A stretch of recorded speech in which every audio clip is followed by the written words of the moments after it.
Hello and welcome to the PricedUp Cheltenham Festival preview. This is your day 4 preview, including the Gold Cup. I'm your host, George Elek. Delighted to be joined by the racing blogger, Dineen and Aidan Coleman, as we look ahead to the Cheltenham Festival.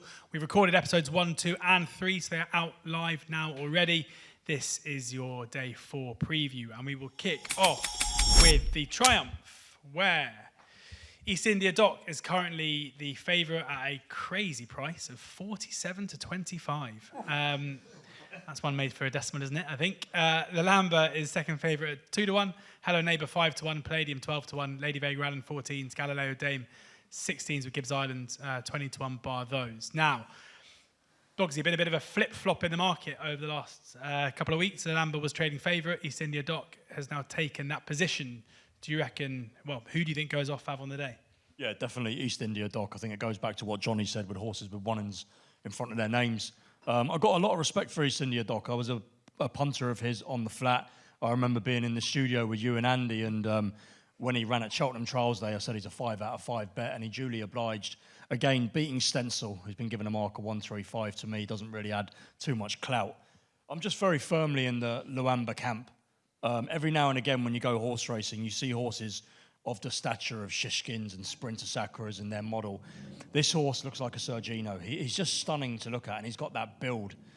You know, I spoke to Nicky about him there at Seven Barrows, and they think he's every inch as good as Sergino was at the early stage of his career.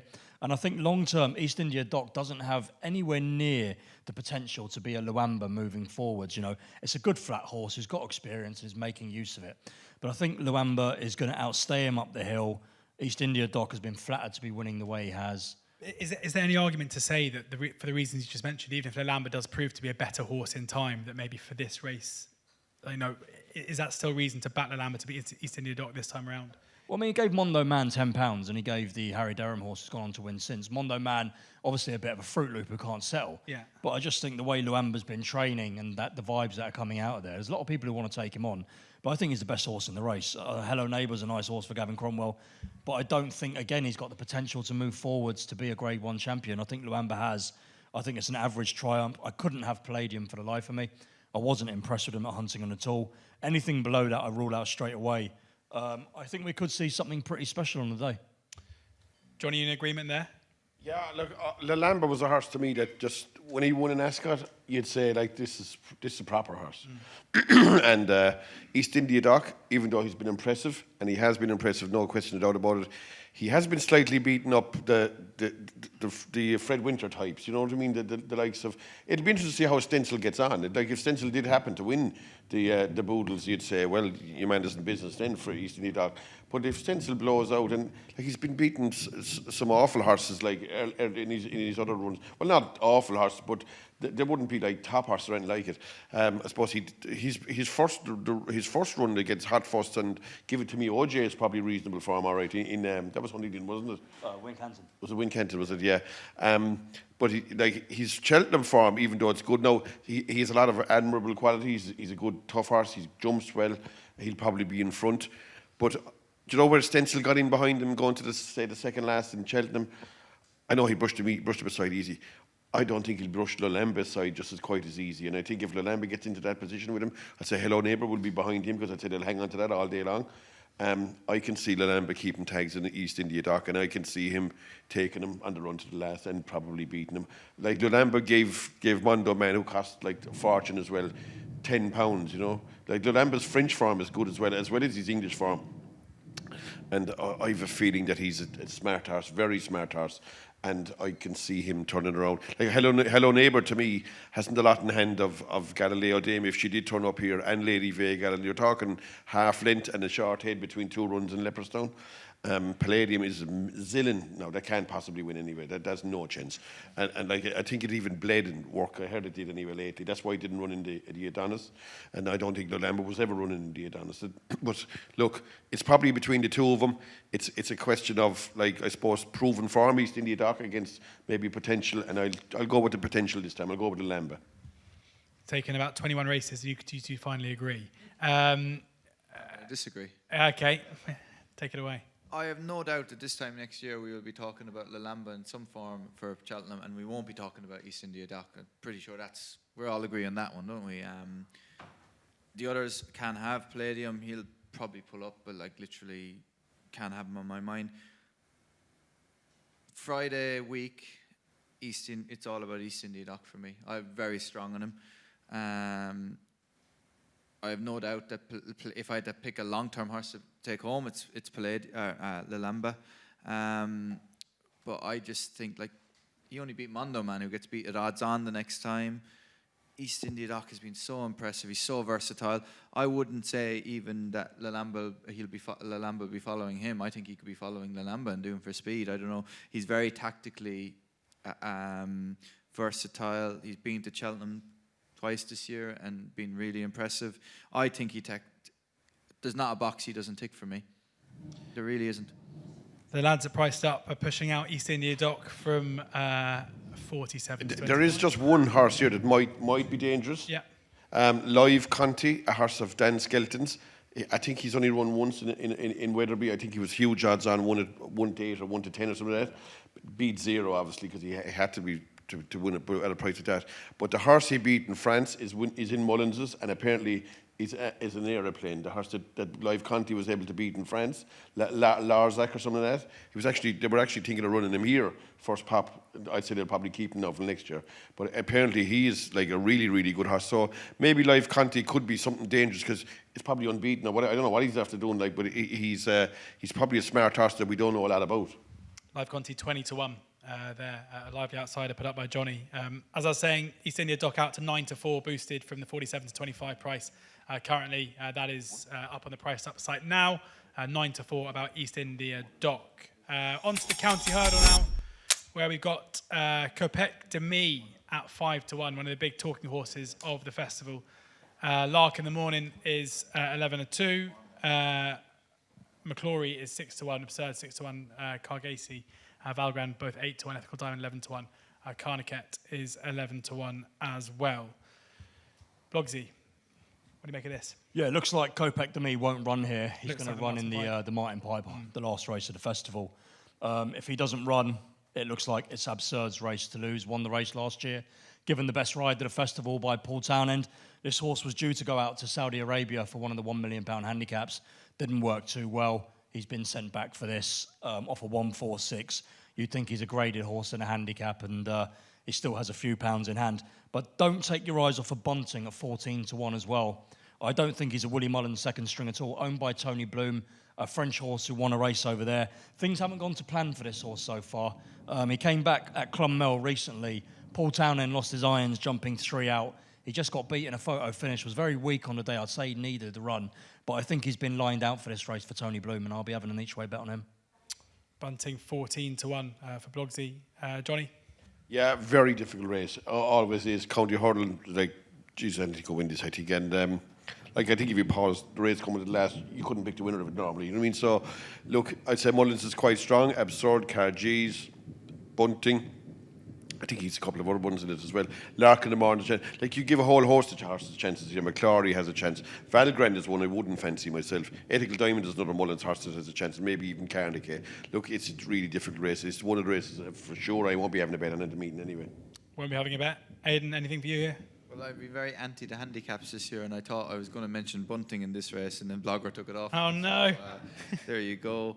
I do think Willie Mullins got Absurd so well handicapped last year. He could still win it this year, to be fair. I think there's actually more in favour with it's got more going for it this year than it did last year. But then again, I have to commit to my opinions, and I was fancying Cargis for the Mayor's Hurdle. So then again, like in the ballpark, I have to fancy her for a handicap, don't I? It's only fair. I can't say she can win one and not the other. Like, it's not really fair. So I have to commit to her, and I'm quite happy to do that. That's the one I'd go with myself. I was having to pick, I think.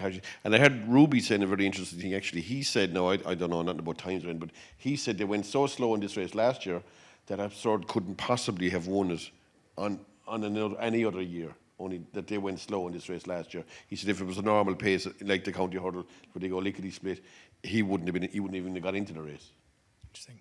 Okay. Well, Cargasi at 8 to 1 there. Selection for Aidan and positives from Johnny as well. On to the Mayor's Chase now, where Dino Blue is a 6-4 favourite, ahead of Only by Night at 9-2. Allegrida Vassi is 5-1. Bioluminescence 6-1. Spindleberry 13-2. Limerick Lace 7-1. Telepathique is 10-1, 12-1. Bar those. Johnny, come to you first here. Dino Blue. Yeah, look, I'd make Dino Blue one of the better bets of the meeting, to be honest. I do. I think she's very strong favourite here. She's given weight to the whole field, which is not exactly what you want, really. But look, Only by Night has to get the trip. It's a novice as well. Novices have the bad record here, but it's still gone up in trip.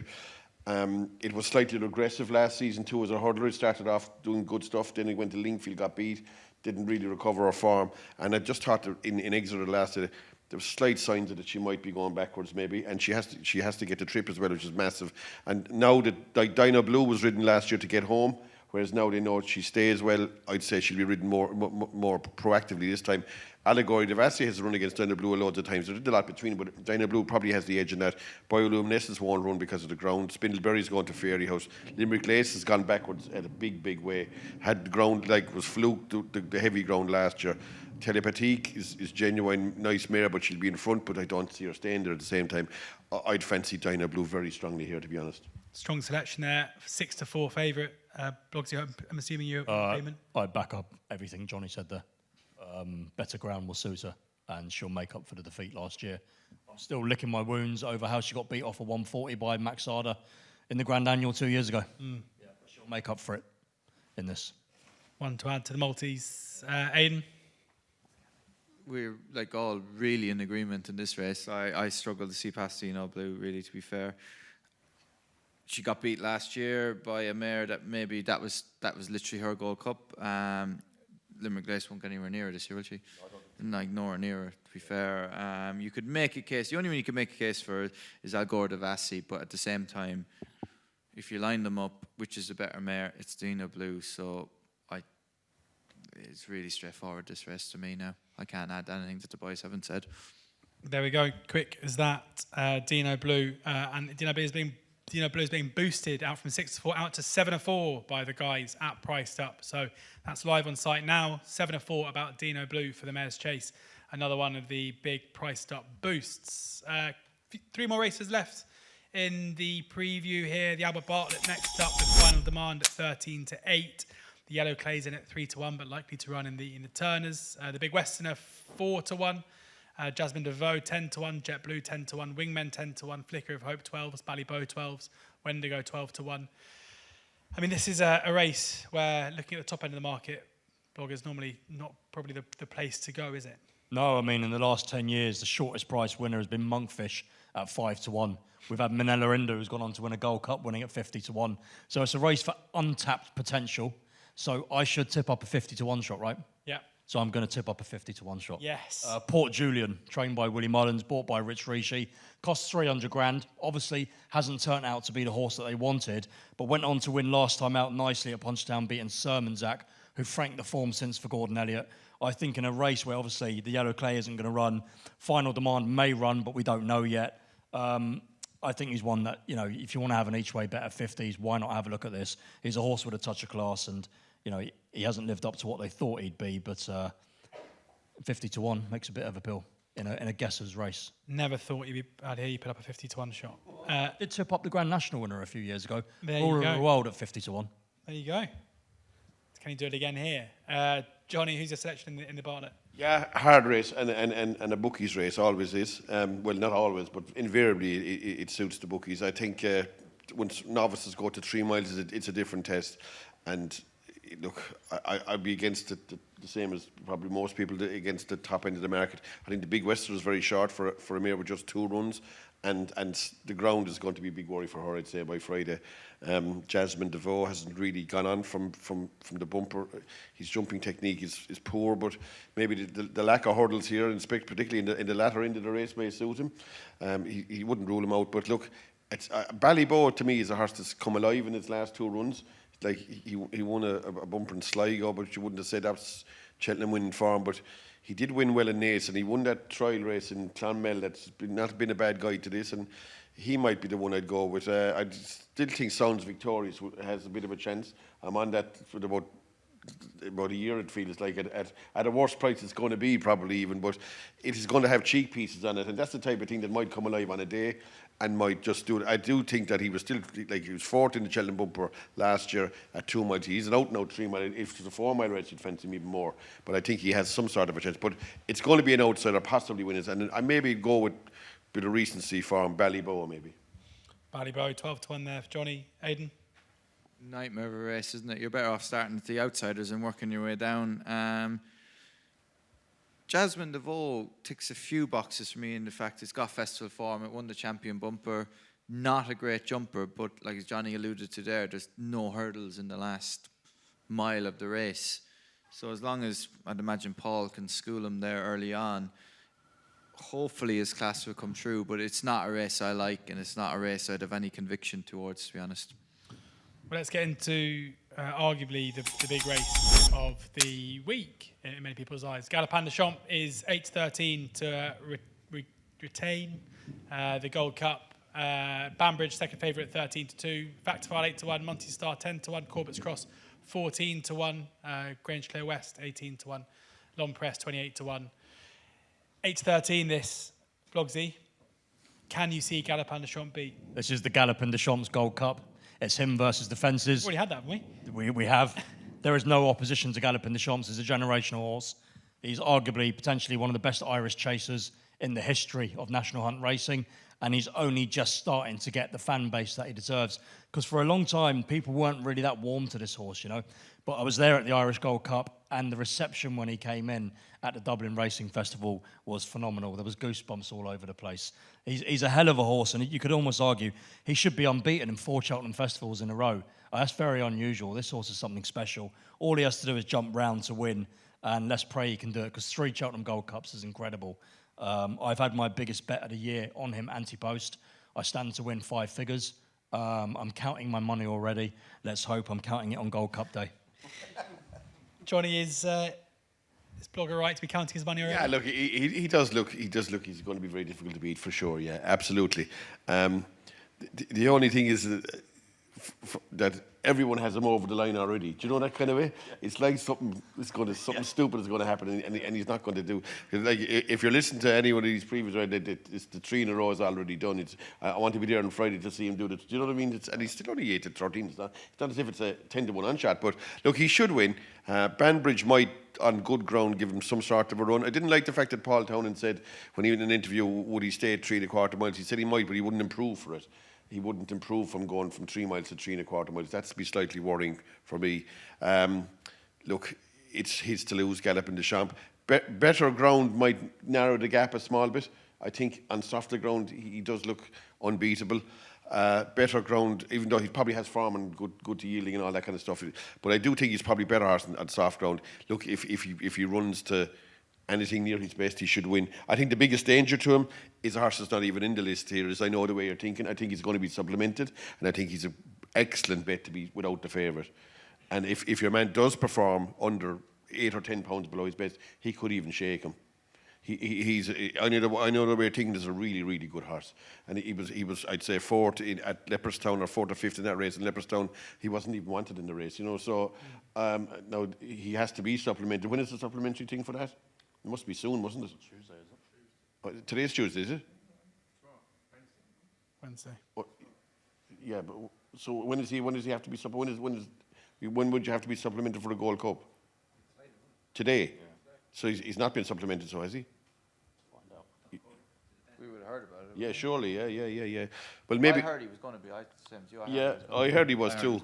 And if he does go in, I'd rate him. He'd be the only bet I'd have in the race. Him without the favourite or each way or whatever you want to back him. What kind of price do you think he'll go in at?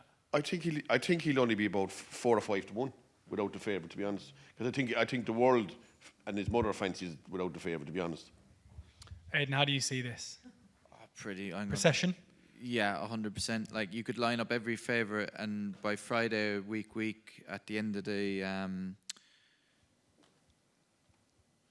festival, if you said one horse got beat this week, what would you be surprised? I wouldn't. All the odds-on shots, the few that there, I wouldn't be surprised if anyone got beat.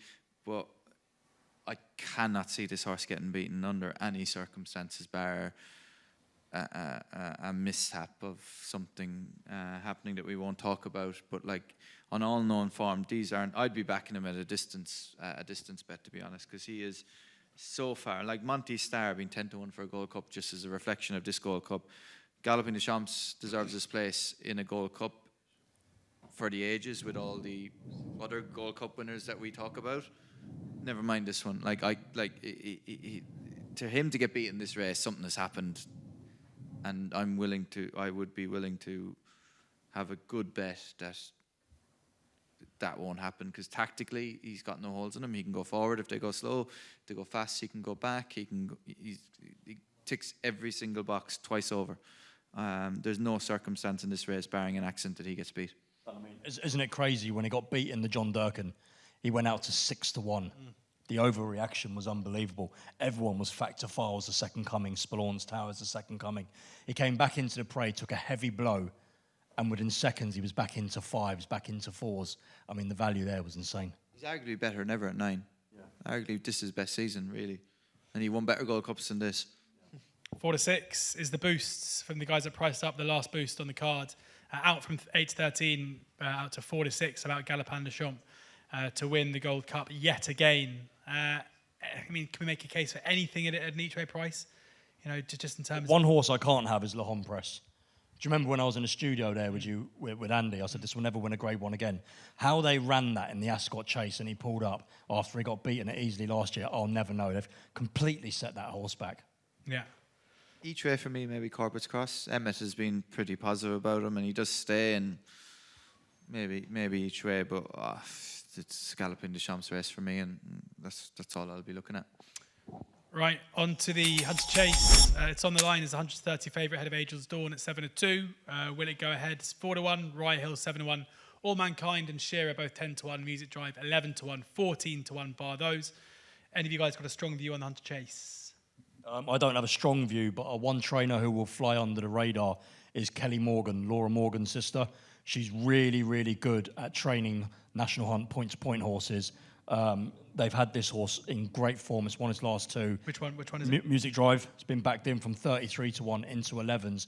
She's a very shrewd, underrated trainer, and everyone should have a close look at that horse. Music Drive there for Blogger. Johnny? Yeah, I like Will It Go Ahead. I think it's a great chance if the ground is good. Music Drive was with Gordon Elliott, wasn't it? That's right, yeah. Jesus, she wanted to be good to improve one out of his now at the same time. Like buying a car off a Del Boy, wouldn't it? Like, Jesus. I don't know how good she'd be now, but I favour, I don't know. Look, it's on the line, he's running terrible. He's running, he was always a dodgy yoke, but his running nates is really recalcitrant. He ran stinking, he did. Angel's Dawn has a chance, but would like it a bit softer. The ground is a key to Angel's Dawn, and probably Will It Go Ahead. I'd say the softer the ground, the better chance Angel's Dawn has. The better the ground Will It Go Ahead has, in my opinion. Roy Hill, I just saw it there tonight in the machine. There was no money on the right-hand side for him. Maybe he's not running. I couldn't tell you. Or maybe he's got injured. I can't have All Mankind and Shearer. I don't know a lot about Music Drive in England, point to points, but I just know about it from Ireland, that's all. I do think Irish amateurs, even though it hasn't, the last few years, English horses have done well in this race, but I'd still rather be with an Irish horse at the same time and an Irish jockey. Will It Go Ahead? I've never ridden a horse in my life, but if you wanted to ever ride a horse that you wouldn't get a fall off it, that's him. Will It Go Ahead? He's an absolute gazelle to jump. If the fences were twice as big, it'd suit him even better. He'll gain about 20 lengths going around anyway, jumping-wise. Now, he doesn't have the form to make him a 4-1 chance, but I say he's a young horse. He's trained by Philip Sean Doyle. They refused big money for him too. I'd say it was McManus was in to buy him, and that's a disastrous sign for it's on the line as well when they were thinking of putting in a replacement. So I'd got to go with him. All of the juice has probably gone out of the price. I do fancy him, though. I'm on him already, to be honest. Will it go ahead there for Johnny? Aidan? I had absolutely no interest in these races. I'd say I never watched one when I was in the weigh room when they were on. I'd always have a cup of tea or a sandwich, and I have less interest now. It should be the last race of the day, so we could all get out before the traffic.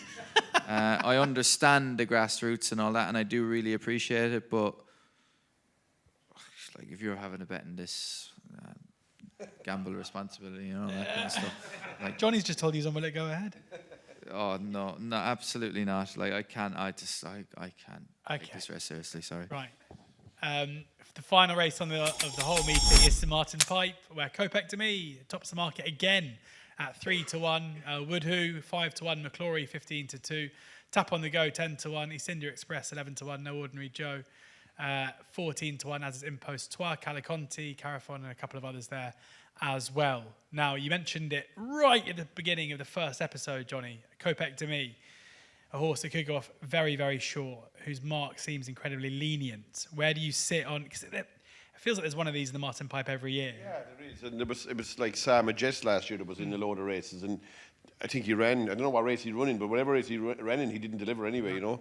Like Kopek to me is a similar type of. They bought him to go chase and he got injured. And then I think he only came back to Mullins just before the new year. And now they're keeping him for a hurdle race. Apparently now that he has a good bit in hand, a lot in hand, could be upwards on a stone, but he still has to produce it, and he's probably going to be short price here. Isn't it a case with these handicaps where there's most of them are handicapped? That's why they're here. Yeah, probably. Yeah, like I'd say that a lot of horses won't have what he'll have in hand, but he's going to be like a young fella riding him, like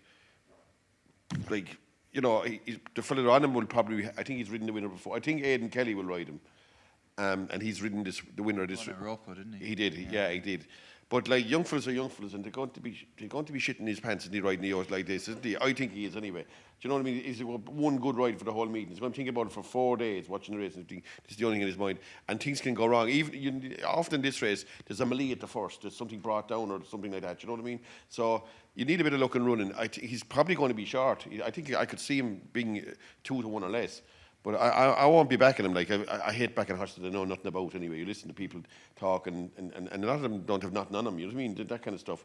But they'll tell you like, oh, you should have this. But they say, what do you have now? Nothing. You know what I mean? Do you know what I'm saying? Like if fella says, here's a lump, have it on for me. That's a different story. But like fellas be saying, oh, you should definitely back this. But you're saying like, well, I'll have what you're having on, not zero. But anyway, look, Woodhoo probably is just going to hear it. It's another few. It could run in the. Could run in the Mayor's Hurdle. It could run in some other races as well. McClory is going to go for, like McClory. The thing about Kopek to me, McClory was running here for sure, and now it looks like it's going to go in for the county hurdle to make room for Kopek to me. I'd say they don't want the two of them running into each other. Tap and the Go is trained for this race, but like. He probably, while he has a few pounds in hand, he wouldn't have an eternity in hand. A horse I give a chance to here is East India Express. It won 2 races in close succession at Kempton, and I'd say they said to have their market, they can't afford to go up much more. Kept him for this. He likes good ground, and he's dangerous. And after that, I would. But I think the winner will probably come from the left-hand side of the board. All right. It's interesting as well. East India Express, they put the young lad in the yard on him both times. Nico didn't ride him. He's going to ride him in this, so they obviously were planning this for a long time. Yeah. It looked that way to me that he won 2 races around Kempton in around Christmas, and I'd say whatever mark he's on there, they said, look, if we win any more races here, we're in trouble for this. And I'd say it's a bit like the McManus horse that JP has that's running in that race on Saturday. What's that race in that? Imperial Cup. Yeah, no, it's a novice final or the EBF. The EBF, final. Yeah. Young fella, Meet me by 6. but your man, young fella Pritchard rode him every day, so they want them for this race to take weight off him again. And it's like Aidan said about East India Express, whoever rode him, that is going to ride him here. That's a big help too, that you know horses. Massive. So I think he's the horse I'd nearly go for. Blogsy, how do you rank this? I mean, as we know, as is always the case, we smashed off the boards and they went up to the race. Will you be on? I won't have a bet in the race, but I got a phone call about this horse about a month ago, and it was Willie's finger up to the handicapper. He's had the 5 runs to get in. They had all the French agents queuing up to buy him after he won at Auteuil. They believe he's got a stone in hand. They think he's another state man, and they're very, very confident. Aidan? Yeah, like it's. Could you have 3-1? Probably shorter today on a horse like this. Not for me. No, not in a inexperienced rider's race with 20 odd runners. Not an easy track.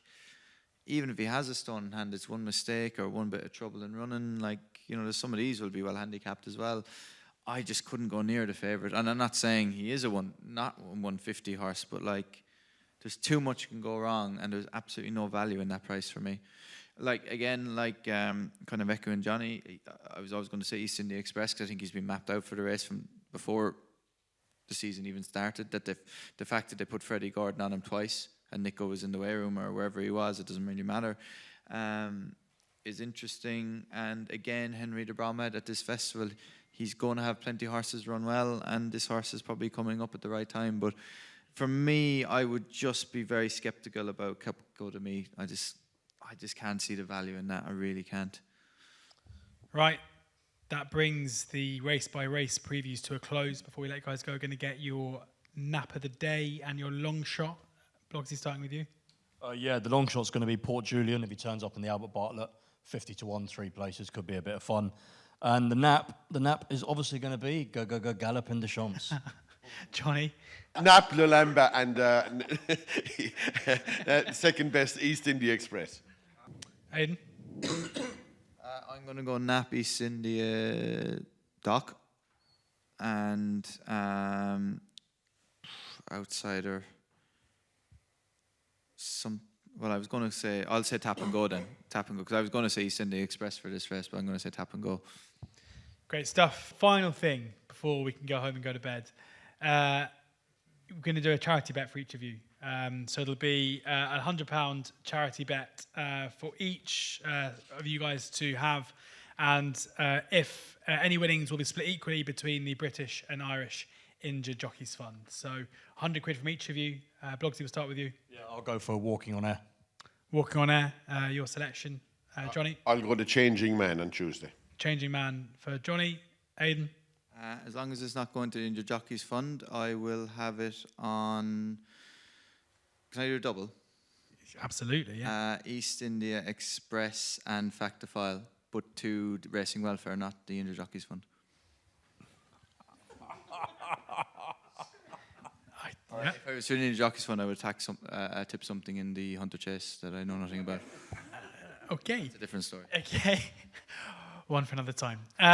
Thank you very much to Blogsy and to Aidan and to Johnny for sharing their tips and thoughts and insight. It's been a brilliant couple of hours spent with you guys. Really got me in the mood for next week. Hope it's the same for you guys in the room, and hopefully you guys have enjoyed it at home as well. Make sure you check out PricedUp.bet for all of these price boosts. They're pushing out stuff all across the week, across different sports as well. And check out their social media channels as well for loads of boosts as the week runs into the festival and during the festival itself as well. Thank you for taking the time to watch this. We've done episodes 1, 2, and 3 as well for the first 3 days. So make sure you check those out. If you are going to be betting on the festival, please ensure you're gambling responsibly. And most importantly, enjoy the racing.